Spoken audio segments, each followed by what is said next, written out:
24 साल बाद गांधी परिवार छोड़ेगा कांग्रेस की कमान। तो आज हम इसी पर बहस करेंगे। गांधी परिवार से बाहर का कोई अध्यक्ष बनेगा। करीब 2.5 दशक में से राहुल गांधी के 2 साल अगर छोड़ दें तो बाकी समय में सोनिया गांधी ही कांग्रेस की अध्यक्ष रही हैं। लेकिन अब राहुल गांधी के अध्यक्ष पद स्वीकार नहीं करने पर अड़ जाने के बाद कांग्रेस के पास चुनाव कराने के सिवा कोई विकल्प नहीं है। हालांकि 10 राज्यों की कांग्रेस इकाइयों ने राहुल गांधी के समर्थन में प्रस्ताव पास किया था, परंतु राहुल गांधी उस पर नहीं माने। 2019 के बयान पर वो लगातार डटे हुए हैं। वैसे भी केंद्र में सत्ताधारी दल बीजेपी लगातार परिवारवाद को लेकर कांग्रेस की आलोचना करती रही है। अब कांग्रेस भी इस आलोचना से पीछा छुड़ाना चाहती है। जाहिर सी बात है, नए अध्यक्ष के लिए 24 तारीख से यानी ठीक 2 दिन बाद नॉमिनेशन शुरू हो जाएगा। राजस्थान के सीएम अशोक गहलोत, सांसद शशि थरूर के अलावा दिग्विजय सिंह के नाम को लेकर भी अटकलें लगाई जा रही हैं। जो भी हो, पहले तो बिना वोटिंग के अध्यक्ष चुनने की कोशिश होगी और अगर वोटिंग हुई तो 1 महीने बाद यानी 19 अक्टूबर को नए अध्यक्ष का पता चल जाएगा। लेकिन एक चीज क्लियर हो गई है कि 24 साल बाद गांधी परिवार का कोई भी सदस्य अध्यक्ष नहीं होगा। यानी ना तो राहुल गांधी, चूंकि 2019 में उन्होंने इससे इंकार कर दिया था और उन्होंने आज कहा कि मैं अपने बयान पर कायम हूं, और ना ही Sonia Gandhi. Because we are the only political party in this country that does this. और वो ऐसी शख्सियत है कि जो एक बार तय कर लेते फिर वो उससे पीछे नहीं हटते। आप 30 तारीख का इंतजार करिए। गांधी परिवार से बाहर का राष्ट्रीय अध्यक्ष होगा। ये एक ऐसा इकलौता चुनाव है, दुनिया में ऐसा कोई चुनाव का उदाहरण नहीं होगा जहां पर चुनाव लड़ने से पहले प्रत्याशी परमिशन मांगने जाते हैं। तो हालांकि भारतीय जनता पार्टी को इस बात पर भी समस्या है। वो कह रहे हैं कि दुनिया का पहला ऐसा ये इलेक्शन है जहां पर प्रत्याशी परमिशन मांगने जाते हैं। तो 3 खास मेहमान हमारे साथ जुड़े हुए हैं। सुरेंद्र शर्मा जी कांग्रेस के नेता हैं, वो हमारे साथ इस वक्त जुड़े हुए हैं। और पंकज चतुर्वेदी जी भारतीय जनता पार्टी के प्रवक्ता है, जुड़े हुए। आपका भी बहुत स्वागत। और पत्रकारों की भूमिका भी बहुत अहम हो जाती है, इसलिए केडी शर्मा जी हमारे साथ वरिष्ठ पत्रकार के तौर पर जुड़े हैं। केडी शर्मा जी, आपका भी बहुत स्वागत। सुरेंद्र शर्मा जी, 24 साल बाद गांधी परिवार के हाथ में कमान नहीं होगी। नमस्कार। किसको बना रहे हैं अध्यक्ष? नहीं, इसमें कोई आश्चर्य की बात नहीं है। पहले भी 135 साल पुरानी पार्टी है, इसमें बहुत सारे अध्यक्ष हुए हैं। और हमने अपनी रणनीति के तहत अपनी आवश्यकता के अनुरूप लगातार गांधी परिवार पर अपना विश्वास व्यक्त किया था, अभी भी विश्वास व्यक्त कर। 10 राज्यों ने माननीय राहुल गांधी जी को अध्यक्ष बनने का आग्रह किया था, मगर चूंकि वो उन्होंने तय किया है कि इस बार गांधी परिवार से कोई अध्यक्ष नहीं होगा, तो आप एक बात समझ लीजिए कि कांग्रेस पार्टी में लोकतांत्रिक व्यवस्था है और उस व्यवस्था के अंतर्गत हम अपने अध्यक्षों का प्रतिनिधियों का निर्वाचन करते हैं, मनोनयन करते हैं या सर्वसम्मति से प्रस्ताव पारित करके इस अधिकार को किसी को सौंपते हैं। तो निश्चित रूप से ये बात तो तय हो गई है कि माननीय राहुल गांधी जी ने चूंकि अध्यक्ष बनने से मना कर दिया है, तो कोई न कोई नया अध्यक्ष होगा और नया अध्यक्ष होगा वो कांग्रेस पार्टी के अंदर से ही होगा और कांग्रेस की नीतियों के अनुरूप, कांग्रेस के विचार के अनुरूप ही हमारी गतिविधियां चलेगी। इस देश को आज एक रखने के लिए भारत जोड़ो के अभियान, जिस अभियान में हमारे नेता राहुल गांधी निकले हुए हैं, जिस तरह से उनको जन समर्थन प्राप्त हो रहा है, जिस तरह की चुनौतियों का सामना आज भारत देश कर रहा है, ऐसी परिस्थिति में कांग्रेस पार्टी को जो भूमिका निभानी चाहिए, कांग्रेस पार्टी के नेता को जो भूमिका निभानी चाहिए, उस भूमिका को राहुल गांधी जी बहुत ही सशक्त ढंग से और बहुत ही प्रतिबद्ध ढंग से निभा रहे हैं। और उनके साथ जितने भी कांग्रेस के नेता हैं, सब लोग मिलजुल करके इस देश को, इस देश की समरसता को, इस देश की सहिष्णुता को, इस देश में एक विचारधारा की दृष्टि से एक प्रेम भाईचारे को उत्तरोत्तर ताकत देने के लिए पूरी तरह से प्रतिबद्धता पूर्वक काम करेंगे। अध्यक्ष कोई भी हो, हम उनका स्वागत करेंगे। और ये जरूर 24 साल की बात आप कह रहे हैं, मगर ये कोई नई बात नहीं है। भारतीय राष्ट्रीय कांग्रेस में 135 साल में अनेकों अध्यक्ष हो चुके हैं और एक से एक मूर्धन्य लोग, एक से एक विद्वान लोग, एक से एक शक्तिशाली लोग, एक से एक लोकप्रिय लोगों ने हमारा नेतृत्व किया है। बड़ा गौरवशाली परंपरा हमारी कांग्रेस पार्टी की रही है और उसी गौरवशाली परंपरा को आगे भी निरंतर जारी रखने का प्रयास हमारी पार्टी है। बिल्कुल। पंकज जी, आपकी पार्टी हमेशा ये आरोप लगाती रही परिवारवाद को लेकर, लेकिन अब तो गांधी परिवार से कोई अध्यक्ष होने नहीं जा रहा है, लेकिन फिर भी आपको समस्या है। आप ही के एक प्रवक्ता कह रहे हैं कि ये पहला ऐसा चुनाव है विश्व का जहां पर प्रत्याशी पूछकर चुनाव लड़ने जाता है। तो गलत क्या कहा कि यदि शशि थरूर को चुनाव लड़ना है तो सोनिया जी से पूछने जाते हैं कि मैं चुनाव लड़ूं कि नहीं लड़ूं। अशोक गहलोत जी सोनिया गांधी जी से पूछने जाते हैं कि मैं चुनाव लड़ूं कि नहीं लड़ूं। दिग्विजय सिंह कहते हैं मेरी भी इच्छा है चुनाव लड़ने की, पर वो सोनिया गांधी जी से पूछ नहीं पाए तो तय नहीं कर पाए कि चुनाव लड़ूं कि न लड़ूं। अच्छा, देखिए राहुल जी, जिस प्रकार का पाखंड कांग्रेस पार्टी में चल रहा है लोकतंत्र के नाम पर, ये आंतरिक लोकतंत्र का दिखावा जरूर करते हैं, और कांग्रेस का जो तंत्र यानी सिस्टम है वो सिस्टम फिरोज गांधी जी के परिवार के इर्द गिर्द घूमता है। नेहरू फिरोज गांधी परिवार, वो गांधी को ठीक कर लेना चाहिए। ये भ्रम उत्पन्न करते हैं नेहरू गांधी बोलकर ताकि महात्मा गांधी से कोई कनेक्शन हो। ये वो कांग्रेस है ही नहीं जो आजादी के पहले स्वतंत्रता आंदोलन में की भूमिकाओं में थी, क्योंकि 1967 में तो कांग्रेस पार्टी के विभाजन हुए, तब के बाद अनेक विभाजन हुए, इनका चुनाव चिन्ह तक बदल गया। और ये बहुत गंभीर आरोप पंकज जी आप लगा रहे हैं, आप पाखंड कह रहे हैं। वो तो लोकतांत्रिक तरीके से बाकायदा डेट उन्होंने निकाला है, कोई भी नॉमिनेशन कर सकता है 2 दिन बाद। आप कह रहे हैं कि ये यहाँ पर पाखंड है, ये कैसे आप कह रहे हैं? अरे सर, जो जिनको सोनिया जी की अनुमति लग रही है पाखंड नहीं है तो और क्या है? ये पूछना पड़ेगा। वो शशि थरूर कह रहे हैं कि सूची तो उपलब्ध करा दो भाई, डेलीगेट कौन कौन से हैं। मनीष तिवारी जी कह रहे हैं सूची दे दो, कांग्रेस के मतदाता कौन कौन से, सूची नहीं दी जा रही क्योंकि ये दोनों G23 के मेंबर हैं। जो गांधी आप जो गंभीर आरोप लगा रहे हैं इसका सुरेंद्र शर्मा जी जवाब देंगे। सुरेंद्र जी, प्रमाण है सामने। आप कह रहे हैं कि लोकतांत्रिक तरीके से हो रहा है, वो तो कह रहे हैं कि सब पाखंड है। मनीष तिवारी भारतीय जनता पार्टी को पाखंड के अलावा क्या नजर आएगा? सौमित्र जी, जो पार्टी जिस पार्टी का नाम जन्म ही पाखंड से हुआ है, ये क्या ये इस बात को भूल जाते हैं कि अटल आडवाणी कमल निशान मांग रहा है हिंदुस्तान का नारा देने वाले लोग अपने बुजुर्गों को किस किनारे पर ढकेल दिए हैं? उनको कोई इज्जत नहीं है। क्या हमारे हमारे पार्टी में क्या बुजुर्गों की इज्जत नहीं होगी? राहुल जी उनको याद दिलाइए, इन्हीं लोगों ने सोनिया गांधी को सत्ता दिलाने के लिए, मालिकाना हक दिलाने के लिए पार्टी पर सीताराम केसरी जी को बेइज्जत करके निकाला था। एक बुजुर्ग आदमी को हमसे बात करते। हमारे क्या किया था सीताराम केसरी जी के साथ, याद है? अरे शर्मा जी जरा याद करिए, थोड़ी शर्म करिए। सीताराम केसरी जी के साथ का व्यवहार किया नरसिम्हा राव जी के अध्यक्षीय कार्यकाल को, प्रधानमंत्री कार्यकाल को आप लोगों ने भुला दिया और हमसे बात कर रहे हैं। अरे आपके लिए सब कुछ फिरोज गांधी का परिवार है। या आजादी के बाद 47 के बाद नेहरू जी 15-17 साल तक, इंदिरा जी 18-20 साल तक। सर पंकज जी, जो आरोप आप लगा रहे थे फिलहाल वो तो अब हटने जा रहा है। हमारे साथ वरिष्ठ पत्रकार हैं केडी शर्मा जी। एक पत्रकार की एक बहुत बड़ी भूमिका होती है। केडी शर्मा जी, मैं अब समझना ही चाहूंगा कि लीडर बहुत मायने रखता है, तो अब 24 साल बाद गांधी परिवार का वो लीडर कांग्रेस का तो नहीं होगा।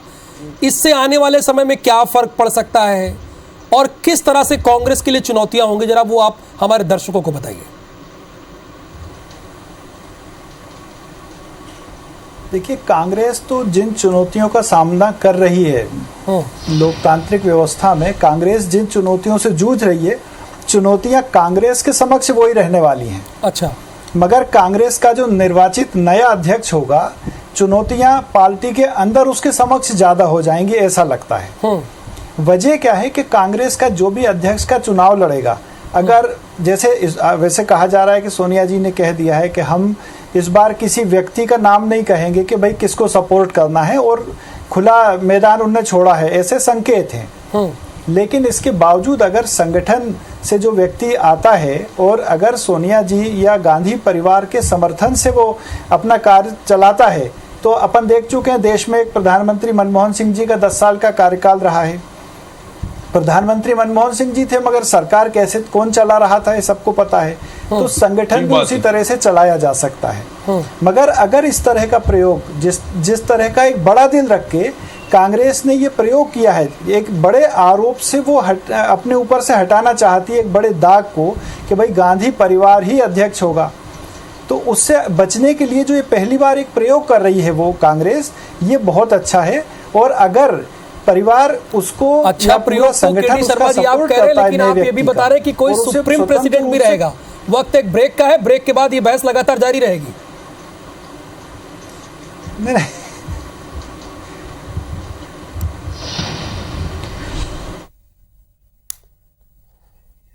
तो लगातार आपको हम दिखा रहे हैं, हमारे 3 खास मेहमान भी जुड़े हुए हैं। सवाल यही है कि 24 साल के बाद जो गांधी परिवार से कोई अध्यक्ष नहीं रहने वाला, इसका क्या असर होगा। 3 मेहमान हमारे साथ जुड़े हुए हैं। सुरेंद्र शर्मा जी, क्या ऐसी भी नौबत आएगी क्या अध्यक्ष कोई रहे लेकिन बॉस कोई और ही होगा? नहीं, देखिए, ये तो भारतीय जनता पार्टी की बात है। क्या आप ये बात का निश्चित रूप से कह सकते हैं कि किसी भी लोकतांत्रिक व्यवस्था में, किसी भी पार्टी में एक सामूहिक कलेक्टिव लीडरशिप और उस लीडरशिप का कोई ना कोई अगुवा जरूर। इस बात को मुझको स्वीकार करने में जरा भी हिचक नहीं है। गांधी परिवार के प्रति हमारे कांग्रेस पार्टी की श्रद्धा है और उसके पीछे कारण भी है कि ये एक ऐसा परिवार है जिन्होंने 4 पीढ़ियों से कांग्रेस पार्टी की सेवा की है, देश की सेवा। इंदिरा जी ने इस देश की सुरक्षा के लिए अपनी शहादत दी, राजीव गांधी ने अपना प्रमुख बलिदान दिया और जहां संकटों से घिरा हुआ देश था, वो आज अगर मंगलयान तक की यात्रा करने के लिए तत्पर है, तो इस बात का श्रेय इस परिवार को जाता है। तो निश्चित रूप से हमको इस बात में कोई हिचक नहीं है। भारतीय जनता पार्टी कहने से हम लाल कृष्ण आडवाणी की तरह अपने पुरखों को छोड़ नहीं देंगे, अपने पूर्वजों का परित्याग नहीं करेंगे। कोई भी अध्यक्ष बनेगा निश्चित रूप से गांधी परिवार के परामर्श से काम करेगा और करना भी चाहिए। ऐसा नहीं है, मैंने जैसा अभी कहा, कांग्रेस कह रही है कि हम पुरखों का अपमान नहीं करते, अध्यक्ष कोई भी बने सलाह तो लेंगे, परामर्श तो करेंगे गांधी परिवार से।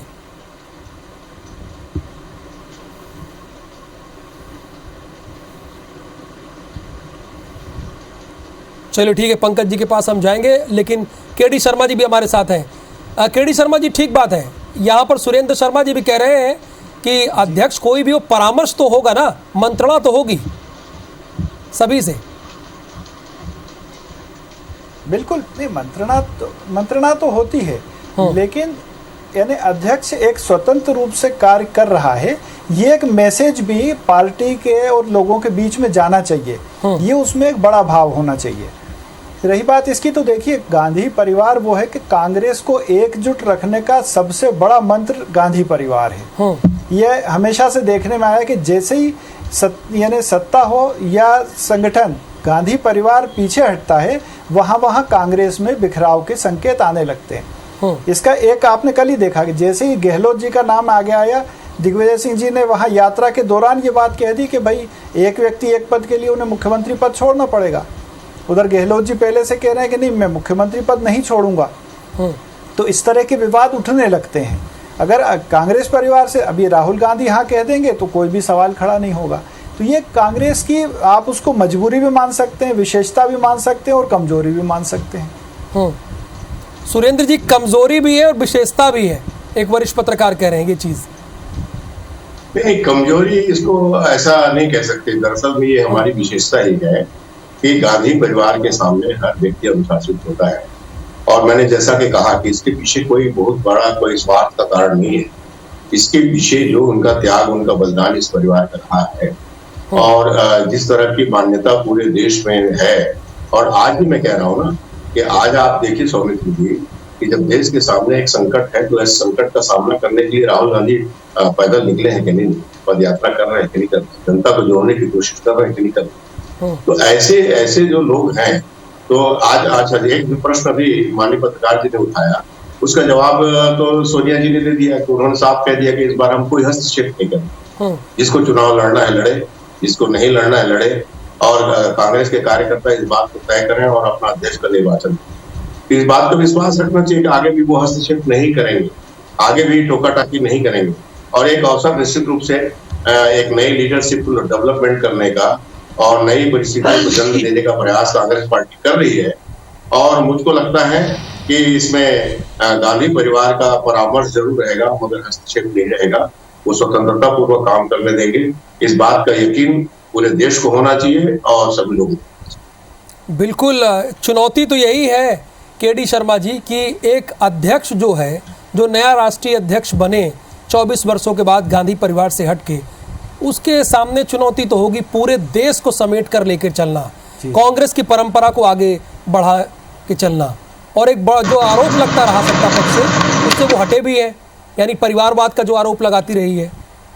जी। जी सही बात है भाई। ये एक बड़ा यानी मुद्दा हमेशा से भाजपा के हाथ में रहा है कि भाई कांग्रेस परिवारवाद, तो इस एक बड़े दाग को वो अपने ऊपर से हटाना चाहते हैं, इसलिए दिशा में।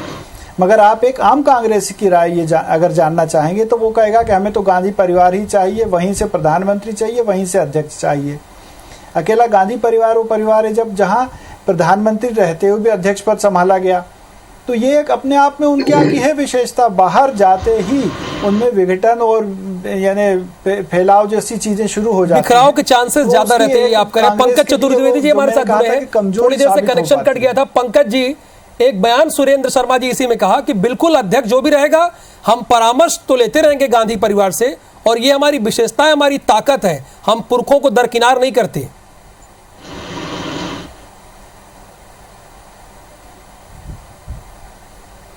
चलिए, उनसे हमारा एक बार फिर से संपर्क नहीं हो पा रहा है। केडी शर्मा जी, आप अपनी बात को जारी रखिए। आप कह रहे थे कि चुनौती तो काफी आएगी, लेकिन चेंजेस भी तो आरोप लग रहा था, तो नई चैलेंज है यहाँ पर कांग्रेस के सामने। जी जी हाँ, नए अध्यक्ष के समक्ष यानी चुनौतियां बहुत सारी होंगी। वजह क्या है कि उसे एक तो स्वतंत्र रूप से कार्य कर रहा है, भले ही वो ना भी करे, ये दिखना चाहिए, एक मैसेज ये जाना चाहिए कि उसके पास स्वतंत्र प्रभार है, वो अपने निर्णय स्वयं ले सकता है। इस तरह का मैसेज अगर वो स्वयं ही नहीं देना चाहेगा और जिस तरह से अपने ऊपर एक छाया वो बनाए रखेगा गांधी परिवार की, तो फिर अध्यक्ष नए होने से, जैसा मैंने उदाहरण बताया कि प्रधानमंत्री होने के बावजूद मनमोहन सिंह, आज तक ये नहीं माना जाता है कि वो स्वतंत्र रूप से काम कर पाए, प्रधानमंत्री पद जरूर उनके पास था। तो इस तरह की चीज़ों से भी कांग्रेस को मुक्ति का एक प्रयास तो करना चाहिए कम से कम। चलिए, एक बार फिर से पंकज जी हमारे साथ आ गए। पंकज जी, आपसे कनेक्शन बार बार कट जा रहा था।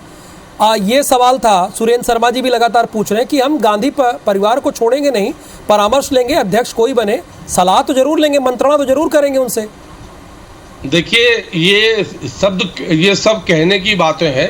हाँ। ये शब्द बहुत अच्छा है, पर मूलतः होगा वही जो केडी शर्मा जी ने कहा कि जब रिमोट से 10 साल तक सरकार चल सकती है, सुदूर नेतृत्व से, रिमोट कंट्रोल से, तो संगठन चलाना क्या बड़ी बात है। और जब भी फिरोज गांधी जी के परिवार के बाहर संगठन गया, नरसिम्हा राव जी का पूरा कार्यकाल था प्रधानमंत्री के रूप में, कांग्रेस अध्यक्ष के रूप में, उसको उन्होंने विस्मृत कर दिया। कभी उल्लेख नहीं करते, ये पुण्यतिथि और जन्मदिन तक पर याद नहीं करते। सीताराम केसरी जी का मैंने उल्लेख किया, उनके साथ क्या किया कांग्रेस ने सबके सामने, तो थोड़ा इनको शर्म करना चाहिए। ये लोग बात जो है गांधी परिवार की, फिरोज गांधी जी के परिवार की परिक्रमा करने के लिए, इनमें पराक्रम शेष बचा ही नहीं अब। राहुल जी, ये पूरी कांग्रेस जो है ये निष्क्रिय कांग्रेस हो चुकी है। ऐसा मध्य प्रदेश के इनके प्रभारी ने कहा, जयप्रकाश अग्रवाल जी ने, कि कांग्रेस को जिंदा करो, यानी मर गई कांग्रेस, मृत्यु पाए तब तो जिंदा करने की बात कर रहे हैं। और इनमें राजनीतिक पराक्रम और शौर्य समाप्त हो चुका है। ये फिरोज गांधी जी के परिवार की पूरा आप देख लो, 10 राज्यों ने क्या लिखा कि राहुल जी जो है, राहुल गांधी, वो अध्यक्ष बन जाए। क्यों बन जाए भाई साहब? वो भला आदमी मना कर रहा है, इनको तो धन्यवाद देना चाहिए और अपने सदकर्मों का स्मरण करना चाहिए कि कम से कम राहुल गांधी इनको मुक्त कर रहे हैं अपनी राजनीतिक छाया से, पर तैयार नहीं भाई लोग मानने के लिए। क्यों? क्योंकि इन सबको फिरोज गांधी के परिवार की परिक्रमा करने में आनंद आता है। जवाब दीजिए सुरेंद्र शर्मा जी इसका। सुरेंद्र शर्मा असल में शर्म तो भारतीय जनता पार्टी को आनी चाहिए, जो इस तरह से इस परिवार के संबंध में अपने उद्गार व्यक्त करते। हम परिक्रमा नहीं करते, हम तो कह रहे हैं हमको इस परिवार पर गर्व है। आपके पास ऐसा परिवार ही नहीं है, आपके पास ऐसा कोई परिवार नहीं है जिसने देश की आजादी में अपना योगदान दिया हो। आपने पूरे देश के सामने आज ये तो बताइए, अच्छा, सोनिया गांधी जी का क्या योगदान है? अरे सोनिया गांधी जी का क्या योगदान है भारत की आजादी में? ऐसा बताइए क्या योगदान सोनिया गांधी जी का? सूचना का अधिकार, क्या योगदान सोनिया गांदी जी का भारत की आजादी में? जो इतने समय तक अध्यक्ष बनाया उनको, इसलिए कि विदेशी मूल की है। और ऐसा हमने नहीं कहा, ऐसा शरद पवार जी ने कहा, पीएस शर्मा जी ने कहा, क्यों उनको अध्यक्ष बनाया? क्यों बनाया अध्यक्ष उनको? भाई सोनिया गांधी जी का क्या योगदान, उसके बारे में सोनिया गांधी जी का क्या योगदान भारत की आजादी में? जिनको हिंदी अब तक ठीक से बोलना नहीं आती, उनका क्या योगदान? तो बात मत बनाइए, बताइए सोनिया गांधी जी का भारत की आजादी में क्या योगदान? क्या योगदान सोनिया गांधी जी का? राहुल गांधी जी का राजनीतिक योगदान बताइए। कोई मौलिक चिंतन राहुल गांधी जी का 15-20 साल से देश की संसद में चलिए, है। हालांकि पंकज जी आप जिस परिवारवाद का बार बार आरोप लगा रहे थे, उसी परिवारवाद से अगर कांग्रेस हट रही है तब भी आप विरोध कर रहे हैं। फिलहाल सर समय का अभाव है। बहुत बहुत शुक्रिया पंकज जी इस बहस में हिस्सा लेने के लिए। धन्यवाद सुरेंद्र जी आपका भी और केडी शर्मा जी आपका भी। राहुल गांधी ने कहा कि कांग्रेस अध्यक्ष सिर्फ एक संगठनात्मक पद नहीं, ये एक वैचारिक पद है और एक विश्वास की प्रणाली है। बहुत बड़ी बात उन्होंने कही है। धन्यवाद।